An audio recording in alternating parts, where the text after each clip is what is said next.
নতুন সরকারকে সাংবিধানিক বাধ্যবাধকতা ও সাময়িক বলে মনে করছেন দেশের বিশিষ্টজনেরা। তারা আশা করেন এর মাধ্যমে আগামীতে গ্রহণযোগ্য নির্বাচনের ব্যবস্থা করা হবে। আর টিআইবি নির্বাহী পরিচালক ইফতেখারুজ্জামান বলেন, দেরি হলে গণতন্ত্র ও সুশাসনের ঝুঁকিতে থাকবে সরকার। রোববার বিকেলে নতুন সরকারের শপথ অনুষ্ঠিত হয়েছে বঙ্গভবনে। এতে আওয়ামী লীগের নেতৃত্বাধীন সরকারে এইচ.এম. এরশাদের জাপা সহ মহাজোটের প্রায় সব শরিক দলই মন্ত্রিসভার সদস্য হিসেবে শপথ নিয়েছেন।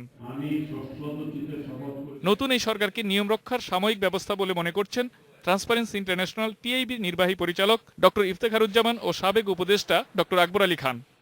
সাংবিধানিক বাধ্যবাধকতার জন্য একটি নির্বাচিত সরকারের প্রয়োজন রয়েছে, কিন্তু সেই নির্বাচনটা কতটুকু গ্রহণযোগ্য তার উপরে এই সরকারের গ্রহণযোগ্যতা নির্ভর করবে। বাস্তবে কোনো বিরোধী দল বলতে কোনো উপস্থিতি থাকবে না।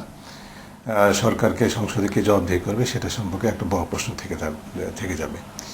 অন্যদিক থেকে যেহেতু ম্যান্ডেটবিহীন সরকার সবসময় কিন্তু এক ধরনের আস্থাহীনতা নিজেদের মধ্যেই কাজ করবে, এবং যখন আস্থাহীন ভাবে কেউ কাজ করে তখন কিন্তু তার মধ্যে দেখা যায় যে অনেক সময় বলবো যে গণতান্ত্রিক চর্চার ঘাটতি হতে পারে। তারা মনে করেন নতুন এই মন্ত্রিসভা বা ঐক্যমতের সরকার দিয়ে রাজনৈতিক সংকট দূর হবে না, বরং জনগণের কাছে জবাবদিহিতা ও আস্থাহীনতার সংকটে পড়বে সরকার। আমরা এমন একটা দেশ নই যেখানে বিদেশিরা প্রত্যক্ষভাবে কোনো ধরনের চাপ সৃষ্টি করে খুব একটা পরিবর্তন আনতে পারবে। সকলের কাছে গ্রহণযোগ্য এবং দেশের বেশিরভাগ বড় দল অংশগ্রহণ করে নির্বাচনে অংশগ্রহণ করবেন, সে অবস্থা সুনিশ্চিত করার ব্যবস্থা করতে হবে।